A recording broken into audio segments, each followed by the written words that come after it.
ಅಡ್ಡಿ ಆತಂಕಗಳ ನಡುವೆ ಇವತ್ತು ಉಡಾವಣೆ ಆಗಲಿದೆ. ಆಪ್ಷನ್ 4 ಯೋಜನೆ ಉಡಾವಣೆಗೆ ಕ್ಷಣಗಣನೆ. ಶುಭಾಂಶು ಶುಕ್ಲಾ ಗಗನಯಾನಕ್ಕೆ ಕೌಂಟ್ ಡೌನ್ ಶುರುವಾಗಿದೆ. ಭಾರತೀಯರಿಗೆ ಇದೊಂದು ಹೆಮ್ಮೆಯ ದಿನ. ಇವತ್ತು ಭಾರತೀಯ ಅಲ್ಲಿ ಇರೋದು. ಇಸ್ರೋ ಉಪನಿರ್ದೇಶಕ ವೆಂಕಟೇಶ್ ಶರ್ಮಾ ಹೇಳಿಕೆಯನ್ನು ಕೊಟ್ಟಿದ್ದಾರೆ. ಇದೊಂದು ಹೆಮ್ಮೆಯ ಗಳಿಗೆ. 41 ವರ್ಷದ ಬಳಿಕ ಶುಭಾಂಶು ಅಂತರಿಕ್ಷ ಯಾನವನ್ನ ಮಾಡ್ತಾ ಇದ್ದಾರೆ. 14 ದಿನ ಇರಲಿದ್ದು 90ಕ್ಕೂ ಹೆಚ್ಚು ಪ್ರಯೋಗ ಅಲ್ಲಿ ನಡೆಯಲಿದೆ ಅನ್ನೋದು. ಶುಭಾಂಶು ಹೋಗಿ ಬಂದ್ರೆ ತುಂಬಾ ಸಹಾಯ ಆಗುತ್ತೆ ನಮಗೂ ಕೂಡ. ನಾವು ಮುಂದೆ ಹೊಸದೊಂದು ಮೈಲುಗಲ್ಲನ್ನ 2028ಕ್ಕೆ ಸಾಧಿಸಲಿದ್ದೇವೆ. ಆ ಸಮಯಕ್ಕೆ ಇದೆಲ್ಲವೂ ಕೂಡ ಬಹಳ ಪ್ರಮುಖವಾದಂತ ಘಟ್ಟ ಅನ್ನೋದ್ರ ಬಗ್ಗೆ ಮಾತಾಡ್ತಾ ಇದ್ರು.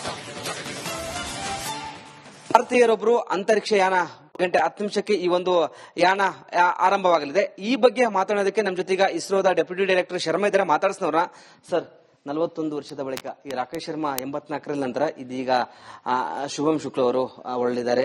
ಸುಮಾರು 4-5 ಬಾರಿ ಸಹ ಏನು ಈ ಒಂದು ಪ್ಲಾನ್ ಇತ್ತು, ಬಟ್ ಆಗ್ಲಿಲ್ಲ. ಇವತ್ತು ಆ ಒಂದು ಯಶಸ್ವಿ ಕಾಣಬಹುದಾ ಸರ್? ಹೇಗೆ ಸರ್ ಅಲ್ಲಿ ಯಾವ ರೀತಿ ಈ ಒಂದು ಯಾನ ಇರುತ್ತೆ ಮತ್ತೆ ಏನೆಲ್ಲ ಅಲ್ಲಿ ಪ್ರಯೋಗಗಳು ನಡೀತವೆ ಸರ್ ಅಂತ? ಹೌದು, 4 ದಶಕಗಳ ನಂತರ ಮತ್ತೆ ನಾವು ಆಸ್ಟ್ರೋನಾಟ್ ನ ಸ್ಪೇಸಿಗೆ ಕಳಿಸ್ತಾ ಇರೋದು ಬಹಳ ಒಂದು ಹೆಮ್ಮೆಯಾದ ವಿಷಯ ಅಂತ ನಾವು ಹೇಳಬೇಕಾಗತ್ತೆ. 4 ದಶಕಗಳ ಮೇಲೆ ಇವಾಗ ಯಾಕಪ್ಪ ಕಳಿಸ್ತಾ ಇದ್ದಾರೆ ಅನ್ನೋದನ್ನ ನಾವು ಯೋಚನೆ ಮಾಡಬೇಕಾಗತ್ತೆ. ನಾವು ಈ ಭಾರತ ದೇಶ ಏನೇ ಮಾಡಿದ್ರು, ಇಸ್ರೋ ಏನೇ ಮಾಡಿದ್ರು ಅದಕ್ಕೊಂದು ಕಾರಣಗಳಿರುತ್ತೆ. ಆ ಕಾರಣಗಳಿಲ್ಲದ ಹಾಗೆ ಮಾಡುವಂತ ಒಂದು ಕೆಲಸ ಈ ದೇಶ ಮಾಡಲ್ಲ.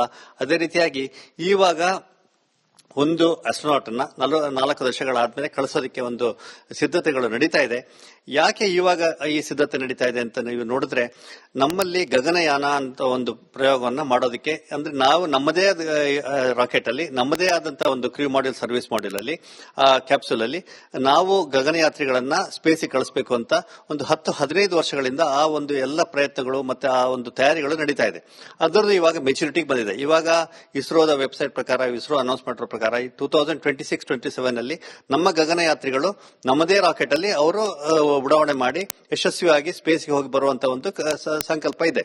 ಈ ಹಿನ್ನೆಲೆಯಲ್ಲಿ ಈಗ ಶುಭಾಂಶು ಶುಕ್ಲಾ ಅವರನ್ನ ಇವತ್ತು 12 ಗಂಟೆ ಸುಮಾರಿಗೆ ಫಾಲ್ಕನ್ 9 ಏನು ರಾಕೆಟ್ ಇದೆ ಅದರಲ್ಲಿ ಆಕ್ಸಿಯಂ ಏರೋಸ್ಪೇಸ್ ಮತ್ತೆ ಆಕ್ಸಿಯಂ 4 ಏರೋಸ್ಪೇಸ್ ಮತ್ತೆ ನ್ಯಾಸಾ ಸ್ಪೇಸ್ ಎಕ್ಸ್ ಈ ಒಂದು ಕನ್ಸೋರ್ಷಿಯಂ ಅಂತ ನಾವೇನ್ ಹೇಳ್ತೀವಿ, ಒಂದು ಪ್ರೈವೇಟ್ ಉಡಾವಣೆ ಇದು.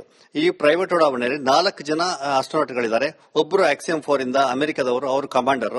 ನಮ್ಮ ಶುಭಾಂಶು ಶುಕ್ಲಾ ಅನ್ನೋರು ಏನೋ ಇದ್ದಾರೆ, ಅವರು ಪೈಲಟ್. ಬಹಳ ಇಂಪಾರ್ಟೆಂಟ್ ಆದ ಒಂದು ಕೆಲಸ. ಅದಾದ್ಮೇಲೆ ಪೋಲೆಂಡಿನವರ ಒಂದು ಆಸ್ಟ್ರೋನಾಟ್ ಮತ್ತೆ ಹಂಗೇರಿ ಒಂದು ಆಸ್ಟ್ರೋನಾಟ್ ಈಗ ಈ ಗಗನಯಾನವನ್ನ ಮಾಡಲಿಕ್ಕೆ ಎಲ್ಲ ಸಿದ್ಧತೆಯನ್ನು ಮಾಡ್ಕೊಂಡಿದ್ದಾರೆ. ಇವರು ಎಲ್ಲಿ ಹೋಗ್ತಾರೆ ಅನ್ನೋದನ್ನ ನಾವು ನೋಡೋಣ. ಈ ಒಂದು ಯಾನ 12 ಗಂಟೆ ಸುಮಾರಿಗೆ ಉಡಾವಣೆ ಆಗುತ್ತೆ. 28 ಗಂಟೆಗಳ ಆ ಒಂದು ಪ್ರಯಾಣ ಆದ್ಮೇಲೆ ಆ ಒಂದು ಏನು ಸರ್ವಿಸ್ ಮಾಡ್ಯೂಲ್, ಕ್ರೂ ಮಾಡ್ಯೂಲ್ ಅಂತ ಏನ್ ಹೇಳ್ತೀವಿ, ಡ್ರ್ಯಾಗನ್ ಕ್ಯಾಪ್ಸೂಲ್ ಅಂತ ಏನ್ ಹೇಳ್ತೀವಿ ಸ್ಪೇಸ್ ಎಕ್ಸ್ ನವರದು, ಅದು ಇಂಟರ್ನ್ಯಾಷನಲ್ ಸ್ಪೇಸ್ ಸ್ಟೇಷನ್ಗೆ ಹೋಗಿ ಡಾಕ್ ಆಗಬೇಕು. ಇಂಟರ್ನ್ಯಾಷನಲ್ ಸ್ಪೇಸ್ ಸ್ಟೇಷನ್ ಅನ್ನೋದು 410 ಕಿಲೋಮೀಟರ್ ಸುಮಾರಿಗೆ ದೂರದಲ್ಲಿ 51 ಡಿಗ್ರಿ ಇನ್ಕ್ಲಿನೇಷನ್ ಅಲ್ಲಿ ಇದೆ. ಅಲ್ಲಿಗೆ ಹೋಗಿ ಈ ಒಂದು ನಮ್ಮ ಡ್ರ್ಯಾಗನ್ ಕ್ಯಾಪ್ಸೂಲ್ ಅಲ್ಲಿ ಡಾಕ್ ಆಗುತ್ತೆ. ಡಾಕ್ ಆದ್ಮೇಲೆ ಅಲ್ಲಿ 4 ಆಸ್ಟ್ರೋನಾಟ್ಸ್ ಎಂಟರ್ ಆಗ್ತಾರೆ. ಇದಿಷ್ಟು ಇಸ್ರೋದ ಡೆಪ್ಯೂಟಿ ಡೈರೆಕ್ಟರ್ ಶರ್ಮಾ ಅವರ ಮಾತಾಗಿತ್ತು. ಕ್ಯಾಮರಾ ಪರ್ಸನ್ ಮಹೇಶ್ ಟೇಸ್ ಜೊತೆ ವೀರೇಶ್, ರಿಪಬ್ಲಿಕ್ ಕನ್ನಡ, ಬೆಂಗಳೂರು. ಅಡ್ಡಿ ಆತಂಕಗಳ ನಡುವೆ ಇವತ್ತು ಉಡಾವಣೆ ಆಗಲಿದೆ. ಆಪ್ಷನ್ 4 ಯೋಜನೆ ಉಡಾವಣೆಗೆ ಕ್ಷಣಗಣನೆ. ಶುಭಾಂಶು ಶುಕ್ಲಾ ಗಗನಯಾನಕ್ಕೆ ಕೌಂಟ್ ಡೌನ್ ಶುರುವಾಗಿದೆ. ಭಾರತೀಯರಿಗೆ ಇದೊಂದು ಹೆಮ್ಮೆಯ ದಿನ. ಇವತ್ತು ಭಾರತೀಯ ಅಲ್ಲಿ ಇರೋದು. ಇಸ್ರೋ ಉಪನಿರ್ದೇಶಕ ವೆಂಕಟೇಶ್ ಶರ್ಮಾ ಹೇಳಿಕೆಯನ್ನು ಕೊಟ್ಟಿದ್ದಾರೆ. ಇದೊಂದು ಹೆಮ್ಮೆಯ ಗಳಿಗೆ. 41 ವರ್ಷದ ಬಳಿಕ ಶುಭಾಂಶು ಅಂತರಿಕ್ಷ ಯಾನವನ್ನ ಮಾಡ್ತಾ ಇದ್ದಾರೆ. 14 ದಿನ ಇರಲಿದ್ದು 90ಕ್ಕೂ ಹೆಚ್ಚು ಪ್ರಯೋಗ ಅಲ್ಲಿ ನಡೆಯಲಿದೆ ಅನ್ನೋದು. ಶುಭಾಂಶು ಹೋಗಿ ಬಂದ್ರೆ ತುಂಬಾ ಸಹಾಯ ಆಗುತ್ತೆ ನಮಗೂ ಕೂಡ. ನಾವು ಮುಂದೆ ಹೊಸದೊಂದು ಮೈಲುಗಲ್ಲನ್ನ 2028ಕ್ಕೆ ಸಾಧಿಸಲಿದ್ದೇವೆ. ಆ ಸಮಯಕ್ಕೆ ಇದೆಲ್ಲವೂ ಕೂಡ ಬಹಳ ಪ್ರಮುಖವಾದಂತ ಘಟ್ಟ ಅನ್ನೋದ್ರ ಬಗ್ಗೆ ಮಾತಾಡ್ತಾ ಇದ್ರು. ಭಾರತೀಯರೊಬ್ಬರು ಅಂತರಿಕ್ಷ ಯಾನ ಗಂಟೆ 10 ನಿಮಿಷಕ್ಕೆ ಈ ಒಂದು ಯಾನ ಆರಂಭವಾಗಲಿದೆ. ಈ ಬಗ್ಗೆ ಮಾತನಾಡೋದಕ್ಕೆ ನಮ್ಮ ಜೊತೆಗ ಇಸ್ರೋದ ಡೆಪ್ಯೂಟಿ ಡೈರೆಕ್ಟರ್ ಶರ್ಮಾ ಇದ್ದಾರೆ. ಮಾತಾಡಿಸಿನವ್ರ ಸರ್, 41 ವರ್ಷದ ಬಳಿಕ ಈ ರಾಕೇಶ್ ಶರ್ಮಾ 84ರ ನಂತರ ಇದೀಗ ಶುಭಂ ಶುಕ್ಲಾ ಅವರು ಹೊರಳಿದ್ದಾರೆ. ಸುಮಾರು 4-5 ಬಾರಿ ಸಹ ಏನು ಈ ಒಂದು ಪ್ಲಾನ್ ಇತ್ತು, ಬಟ್ ಆಗ್ಲಿಲ್ಲ. ಇವತ್ತು ಆ ಒಂದು ಯಶಸ್ವಿ ಕಾಣಬಹುದಾ ಸರ್? ಹೇಗೆ ಸರ್ ಅಲ್ಲಿ ಯಾವ ರೀತಿ ಈ ಒಂದು ಯಾನ ಇರುತ್ತೆ ಮತ್ತೆ ಏನೆಲ್ಲ ಅಲ್ಲಿ ಪ್ರಯೋಗಗಳು ನಡೀತವೆ ಸರ್ ಅಂತ? ಹೌದು, 4 ದಶಕಗಳ ನಂತರ ಮತ್ತೆ ನಾವು ಆಸ್ಟ್ರೋನಾಟ್ ನ ಸ್ಪೇಸಿಗೆ ಕಳಿಸ್ತಾ ಇರೋದು ಬಹಳ ಒಂದು ಹೆಮ್ಮೆಯಾದ ವಿಷಯ ಅಂತ ನಾವು ಹೇಳಬೇಕಾಗುತ್ತೆ. 4 ದಶಕಗಳ ಮೇಲೆ ಇವಾಗ ಯಾಕಪ್ಪ ಕಳಿಸ್ತಾ ಇದ್ದಾರೆ ಅನ್ನೋದನ್ನ ನಾವು ಯೋಚನೆ ಮಾಡಬೇಕಾಗತ್ತೆ. ನಾವು ಈ ಭಾರತ ದೇಶ ಏನೇ ಮಾಡಿದ್ರು, ಇಸ್ರೋ ಏನೇ ಮಾಡಿದ್ರು ಅದಕ್ಕೊಂದು ಕಾರಣಗಳಿರುತ್ತೆ. ಆ ಕಾರಣಗಳಿಲ್ಲದ ಹಾಗೆ ಮಾಡುವಂತ ಒಂದು ಕೆಲಸ ಈ ದೇಶ ಮಾಡಲ್ಲ. ಅದೇ ರೀತಿಯಾಗಿ ಇವಾಗ ಒಂದು ಆಸ್ಟ್ರೋನಾಟ್ ಅನ್ನ 4 ದಶಕಗಳಾದ್ಮೇಲೆ ಕಳಿಸೋದಕ್ಕೆ ಒಂದು ಸಿದ್ಧತೆಗಳು ನಡೀತಾ ಇದೆ. ಯಾಕೆ ಇವಾಗ ಈ ಸಿದ್ಧತೆ ನಡೀತಾ ಇದೆ ಅಂತ ನೀವು ನೋಡಿದ್ರೆ, ನಮ್ಮಲ್ಲಿ ಗಗನಯಾನ ಅಂತ ಒಂದು ಪ್ರಯೋಗವನ್ನ ಮಾಡೋದಕ್ಕೆ, ಅಂದ್ರೆ ನಾವು ನಮ್ಮದೇ ರಾಕೆಟ್ ಅಲ್ಲಿ ನಮ್ಮದೇ ಆದಂತಹ ಒಂದು ಕ್ರೂ ಮಾಡ್ಯೂಲ್ ಸರ್ವಿಸ್ ಮಾಡ್ಯೂಲ್ ಅಲ್ಲಿ ಕ್ಯಾಪ್ಸೂಲ್ ಅಲ್ಲಿ ನಾವು ಗಗನಯಾತ್ರಿಗಳನ್ನ ಸ್ಪೇಸಿಗೆ ಕಳಿಸಬೇಕು ಅಂತ ಒಂದು 10-15 ವರ್ಷಗಳಿಂದ ಆ ಒಂದು ಎಲ್ಲ ಪ್ರಯತ್ನಗಳು ಮತ್ತೆ ಆ ಒಂದು ತಯಾರಿಗಳು ನಡೀತಾ ಇದೆ. ಅದರದ್ದು ಇವಾಗ ಮೆಚುರಿಟಿಗೆ ಬಂದಿದೆ. ಇವಾಗ ಇಸ್ರೋದ ವೆಬ್ಸೈಟ್ ಪ್ರಕಾರ, ಇಸ್ರೋ ಅನೌನ್ಸ್ ಮಾಡಿರೋ ಪ್ರಕಾರ 2026-27 ನಲ್ಲಿ ನಮ್ಮ ಗಗನಯಾತ್ರಿಗಳು ನಮ್ಮದೇ ರಾಕೆಟ್ ಅಲ್ಲಿ ಅವರು ಉಡಾವಣೆ ಮಾಡಿ ಯಶಸ್ವಿಯಾಗಿ ಸ್ಪೇಸ್ಗೆ ಹೋಗಿ ಬರುವಂತ ಒಂದು ಸಂಕಲ್ಪ ಇದೆ. ಈ ಹಿನ್ನೆಲೆಯಲ್ಲಿ ಈಗ ಶುಭಾಂಶು ಶುಕ್ಲಾ ಅವರನ್ನ ಇವತ್ತು 12 ಗಂಟೆ ಸುಮಾರಿಗೆ ಫಾಲ್ಕನ್ 9 ಏನ್ ರಾಕೆಟ್ ಇದೆ ಅದರಲ್ಲಿ ಆಕ್ಸಿಯಂ ಏರೋಸ್ಪೇಸ್ ಮತ್ತೆ ಆಕ್ಸಿಯಂ 4 ಏರೋಸ್ಪೇಸ್ ಮತ್ತೆ ನಾಸಾ ಸ್ಪೇಸ್ ಎಕ್ಸ್ ಈ ಒಂದು ಕನ್ಸೋರ್ಷಿಯಂ ಅಂತ ನಾವೇನ್ ಹೇಳ್ತೀವಿ, ಒಂದು ಪ್ರೈವೇಟ್ ಉಡಾವಣೆ ಇದು. ಈ ಪ್ರೈವೇಟ್ ಉಡಾವಣೆಯಲ್ಲಿ 4 ಜನ ಆಸ್ಟ್ರೋನಾಟ್ಗಳಿದ್ದಾರೆ. ಒಬ್ರು ಆಕ್ಸಿಯಂ 4 ಇಂದ ಅಮೆರಿಕದವರು, ಅವರು ಕಮಾಂಡರ್. ನಮ್ಮ ಶುಭಾಂಶು ಶುಕ್ಲಾ ಅನ್ನೋರು ಏನೋ ಇದ್ದಾರೆ, ಅವರು ಪೈಲಟ್. ಬಹಳ ಇಂಪಾರ್ಟೆಂಟ್ ಆದ ಒಂದು ಕೆಲಸ. ಅದಾದ್ಮೇಲೆ ಪೋಲೆಂಡಿನವರ ಒಂದು ಆಸ್ಟ್ರೋನಾಟ್ ಮತ್ತೆ ಹಂಗೇರಿ ಒಂದು ಆಸ್ಟ್ರೋನಾಟ್ ಈಗ ಈ ಗಗನಯಾನವನ್ನ ಮಾಡಲಿಕ್ಕೆ ಎಲ್ಲ ಸಿದ್ಧತೆಯನ್ನು ಮಾಡ್ಕೊಂಡಿದ್ದಾರೆ. ಇವರು ಎಲ್ಲಿ ಹೋಗ್ತಾರೆ ಅನ್ನೋದನ್ನ ನಾವು ನೋಡೋಣ. ಈ ಒಂದು ಯಾನ 12 ಗಂಟೆ ಸುಮಾರಿಗೆ ಉಡಾವಣೆ ಆಗುತ್ತೆ. 28 ಗಂಟೆಗಳ ಆ ಒಂದು ಪ್ರಯಾಣ ಆದ್ಮೇಲೆ ಆ ಒಂದು ಏನು ಸರ್ವಿಸ್ ಮಾಡ್ಯೂಲ್, ಕ್ರೂ ಮಾಡ್ಯೂಲ್ ಅಂತ ಏನ್ ಹೇಳ್ತೀವಿ, ಡ್ರ್ಯಾಗನ್ ಕ್ಯಾಪ್ಸೂಲ್ ಅಂತ ಏನ್ ಹೇಳ್ತೀವಿ ಸ್ಪೇಸ್ ಎಕ್ಸ್ ನವರದು, ಅದು ಇಂಟರ್ನ್ಯಾಷನಲ್ ಸ್ಪೇಸ್ ಸ್ಟೇಷನ್ಗೆ ಹೋಗಿ ಡಾಕ್ ಆಗಬೇಕು. ಇಂಟರ್ನ್ಯಾಷನಲ್ ಸ್ಪೇಸ್ ಸ್ಟೇಷನ್ ಅನ್ನೋದು 410 ಕಿಲೋಮೀಟರ್ ಸುಮಾರಿಗೆ ದೂರದಲ್ಲಿ 51 ಡಿಗ್ರಿ ಇನ್ಕ್ಲಿನೇಷನ್ ಅಲ್ಲಿ ಇದೆ. ಅಲ್ಲಿಗೆ ಹೋಗಿ ಈ ಒಂದು ನಮ್ಮ ಡ್ರ್ಯಾಗನ್ ಕ್ಯಾಪ್ಸೂಲ್ ಅಲ್ಲಿ ಡಾಕ್ ಆಗುತ್ತೆ. ಡಾಕ್ ಆದ್ಮೇಲೆ ಅಲ್ಲಿ 4 ಆಸ್ಟ್ರೋನಾಟ್ಸ್ ಎಂಟರ್ ಆಗ್ತಾರೆ. ಇದಿಷ್ಟು ಇಸ್ರೋದ ಡೆಪ್ಯೂಟಿ ಡೈರೆಕ್ಟರ್ ಶರ್ಮಾ ಅವರ ಮಾತಾಗಿತ್ತು. ಕ್ಯಾಮರಾ ಪರ್ಸನ್ ಮಹೇಶ್ ಟೇಸ್ ಜೊತೆ ವೀರೇಶ್, ರಿಪಬ್ಲಿಕ್ ಕನ್ನಡ, ಬೆಂಗಳೂರು. ಅಡ್ಡಿ ಆತಂಕಗಳ ನಡುವೆ ಇವತ್ತು ಉಡಾವಣೆ ಆಗಲಿದೆ. ಆಪ್ಷನ್ 4 ಯೋಜನೆ ಉಡಾವಣೆಗೆ ಕ್ಷಣಗಣನೆ. ಶುಭಾಂಶು ಶುಕ್ಲಾ ಗಗನಯಾನಕ್ಕೆ ಕೌಂಟ್ ಡೌನ್ ಶುರುವಾಗಿದೆ. ಭಾರತೀಯರಿಗೆ ಇದೊಂದು ಹೆಮ್ಮೆಯ ದಿನ. ಇವತ್ತು ಭಾರತೀಯ ಅಲ್ಲಿ ಇರೋದು. ಇಸ್ರೋ ಉಪನಿರ್ದೇಶಕ ವೆಂಕಟೇಶ್ ಶರ್ಮಾ ಹೇಳಿಕೆಯನ್ನು ಕೊಟ್ಟಿದ್ದಾರೆ. ಇದೊಂದು ಹೆಮ್ಮೆಯ ಗಳಿಗೆ. 41 ವರ್ಷದ ಬಳಿಕ ಶುಭಾಂಶು ಅಂತರಿಕ್ಷ ಯಾನವನ್ನ ಮಾಡ್ತಾ ಇದ್ದಾರೆ. 14 ದಿನ ಇರಲಿದ್ದು 90ಕ್ಕೂ ಹೆಚ್ಚು ಪ್ರಯೋಗ ಅಲ್ಲಿ ನಡೆಯಲಿದೆ ಅನ್ನೋದು.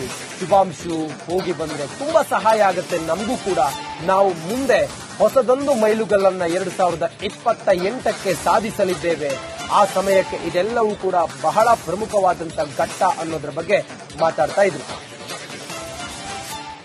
ಭಾರತೀಯರೊಬ್ಬರು ಅಂತರಿಕ್ಷ ಯಾನ 10 ನಿಮಿಷಕ್ಕೆ ಈ ಒಂದು ಯಾನ ಆರಂಭವಾಗಲಿದೆ. ಈ ಬಗ್ಗೆ ಮಾತನಾಡೋದಕ್ಕೆ ನಮ್ಮ ಜೊತೆಗ ಇಸ್ರೋದ ಡೆಪ್ಯೂಟಿ ಡೈರೆಕ್ಟರ್ ಶರ್ಮಾ ಇದ್ದಾರೆ. ಮಾತಾಡ್ಸೋರ ಸರ್, 41 ವರ್ಷದ ಬಳಿಕ ಈ ರಾಕೇಶ್ ಶರ್ಮಾ 84ರ ನಂತರ ಇದೀಗ ಶುಭಂ ಶುಕ್ಲಾ ಅವರು ಹೊರಳಿದ್ದಾರೆ. ಸುಮಾರು 4-5 ಬಾರಿ ಸಹ ಏನು ಈ ಒಂದು ಪ್ಲಾನ್ ಇತ್ತು, ಬಟ್ ಆಗ್ಲಿಲ್ಲ. ಇವತ್ತು ಆ ಒಂದು ಯಶಸ್ವಿ ಕಾಣಬಹುದಾ ಸರ್? ಹೇಗೆ ಸರ್ ಅಲ್ಲಿ ಯಾವ ರೀತಿ ಈ ಒಂದು ಯಾನ ಇರುತ್ತೆ ಮತ್ತೆ ಏನೆಲ್ಲ ಅಲ್ಲಿ ಪ್ರಯೋಗಗಳು ನಡೀತವೆ ಸರ್ ಅಂತ? ಹೌದು, 4 ದಶಕಗಳ ನಂತರ ಮತ್ತೆ ನಾವು ಆಸ್ಟ್ರೋನಾಟ್ ನ ಸ್ಪೇಸಿಗೆ ಕಳಿಸ್ತಾ ಇರೋದು ಬಹಳ ಒಂದು ಹೆಮ್ಮೆಯಾದ ವಿಷಯ ಅಂತ ನಾವು ಹೇಳಬೇಕಾಗತ್ತೆ. 4 ದಶಕಗಳ ಮೇಲೆ ಇವಾಗ ಯಾಕಪ್ಪ ಕಳಿಸ್ತಾ ಇದ್ದಾರೆ ಅನ್ನೋದನ್ನ ನಾವು ಯೋಚನೆ ಮಾಡಬೇಕಾಗತ್ತೆ. ನಾವು ಈ ಭಾರತ ದೇಶ ಏನೇ ಮಾಡಿದ್ರು, ಇಸ್ರೋ ಏನೇ ಮಾಡಿದ್ರು ಅದಕ್ಕೊಂದು ಕಾರಣಗಳಿರುತ್ತೆ. ಆ ಕಾರಣಗಳಿಲ್ಲದ ಹಾಗೆ ಮಾಡುವಂತ ಒಂದು ಕೆಲಸ ಈ ದೇಶ ಮಾಡಲ್ಲ. ಅದೇ ರೀತಿಯಾಗಿ ಇವಾಗ ಒಂದು ಆಸ್ಟ್ರೋನಾಟ್ ಅನ್ನ 4 ದಶಕಗಳಾದ್ಮೇಲೆ ಕಳಿಸೋದಕ್ಕೆ ಒಂದು ಸಿದ್ಧತೆಗಳು ನಡೀತಾ ಇದೆ. ಯಾಕೆ ಇವಾಗ ಈ ಸಿದ್ಧತೆ ನಡೀತಾ ಇದೆ ಅಂತ ನೀವು ನೋಡಿದ್ರೆ, ನಮ್ಮಲ್ಲಿ ಗಗನಯಾನ ಅಂತ ಒಂದು ಪ್ರಯೋಗವನ್ನ ಮಾಡೋದಕ್ಕೆ, ಅಂದ್ರೆ ನಾವು ನಮ್ಮದೇ ರಾಕೆಟ್ ಅಲ್ಲಿ ನಮ್ಮದೇ ಆದಂತಹ ಒಂದು ಕ್ರೂ ಮಾಡ್ಯೂಲ್ ಸರ್ವಿಸ್ ಮಾಡ್ಯೂಲ್ ಅಲ್ಲಿ ಕ್ಯಾಪ್ಸುಲ್ ಅಲ್ಲಿ ನಾವು ಗಗನಯಾತ್ರಿಗಳನ್ನ ಸ್ಪೇಸಿಗೆ ಕಳಿಸಬೇಕು ಅಂತ ಒಂದು 10-15 ವರ್ಷಗಳಿಂದ ಆ ಒಂದು ಎಲ್ಲ ಪ್ರಯತ್ನಗಳು ಮತ್ತೆ ಆ ಒಂದು ತಯಾರಿಗಳು ನಡೀತಾ ಇದೆ.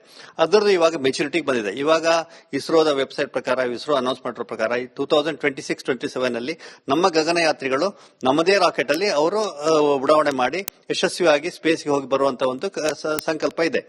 ಈ ಹಿನ್ನೆಲೆಯಲ್ಲಿ ಈಗ ಶುಭಾಂಶು ಶುಕ್ಲಾ ಅವರನ್ನ ಇವತ್ತು 12 ಗಂಟೆ ಸುಮಾರಿಗೆ ಫಾಲ್ಕನ್ 9 ಏನು ರಾಕೆಟ್ ಇದೆ ಅದರಲ್ಲಿ ಆಕ್ಸಿಯಂ ಏರೋಸ್ಪೇಸ್ ಮತ್ತೆ ಆಕ್ಸಿಯಂ 4 ಏರೋಸ್ಪೇಸ್ ಮತ್ತೆ ನಾಸಾ ಸ್ಪೇಸ್ ಎಕ್ಸ್ ಈ ಒಂದು ಕನ್ಸಾರ್ಷಿಯಂ ಅಂತ ನಾವೇನ್ ಹೇಳ್ತೀವಿ, ಒಂದು ಪ್ರೈವೇಟ್ ಉಡಾವಣೆ ಇದು. ಈ ಪ್ರೈವೇಟ್ ಉಡಾವಣೆಯಲ್ಲಿ 4 ಜನ ಆಸ್ಟ್ರೋನಾಟ್ಗಳಿದ್ದಾರೆ. ಒಬ್ಬರು ಆಕ್ಸಿಯಂ 4 ಇಂದ ಅಮೆರಿಕದವರು, ಅವರು ಕಮಾಂಡರ್. ನಮ್ಮ ಶುಭಾಂಶು ಶುಕ್ಲಾ ಅನ್ನೋರು ಏನೋ ಇದ್ದಾರೆ, ಅವರು ಪೈಲಟ್. ಬಹಳ ಇಂಪಾರ್ಟೆಂಟ್ ಆದ ಒಂದು ಕೆಲಸ. ಅದಾದ್ಮೇಲೆ ಪೋಲೆಂಡಿನವರ ಒಂದು ಆಸ್ಟ್ರೋನಾಟ್ ಮತ್ತೆ ಹಂಗೇರಿ ಒಂದು ಆಸ್ಟ್ರೋನಾಟ್ ಈಗ ಈ ಗಗನಯಾನವನ್ನ ಮಾಡಲಿಕ್ಕೆ ಎಲ್ಲ ಸಿದ್ಧತೆಯನ್ನು ಮಾಡ್ಕೊಂಡಿದ್ದಾರೆ. ಇವರು ಎಲ್ಲಿ ಹೋಗ್ತಾರೆ ಅನ್ನೋದನ್ನ ನಾವು ನೋಡೋಣ. ಈ ಒಂದು ಯಾನ 12 ಗಂಟೆ ಸುಮಾರಿಗೆ ಉಡಾವಣೆ ಆಗುತ್ತೆ. 28 ಗಂಟೆಗಳ ಆ ಒಂದು ಪ್ರಯಾಣ ಆದ್ಮೇಲೆ ಆ ಒಂದು ಏನು ಸರ್ವಿಸ್ ಮಾಡ್ಯೂಲ್, ಕ್ರೂ ಮಾಡ್ಯೂಲ್ ಅಂತ ಏನ್ ಹೇಳ್ತೀವಿ, ಡ್ರ್ಯಾಗನ್ ಕ್ಯಾಪ್ಸುಲ್ ಅಂತ ಏನ್ ಹೇಳ್ತೀವಿ ಸ್ಪೇಸ್ ಎಕ್ಸ್ ನವರದು, ಅದು ಇಂಟರ್ನ್ಯಾಷನಲ್ ಸ್ಪೇಸ್ ಸ್ಟೇಷನ್ಗೆ ಹೋಗಿ ಡಾಕ್ ಆಗಬೇಕು. ಇಂಟರ್ನ್ಯಾಷನಲ್ ಸ್ಪೇಸ್ ಸ್ಟೇಷನ್ ಅನ್ನೋದು 400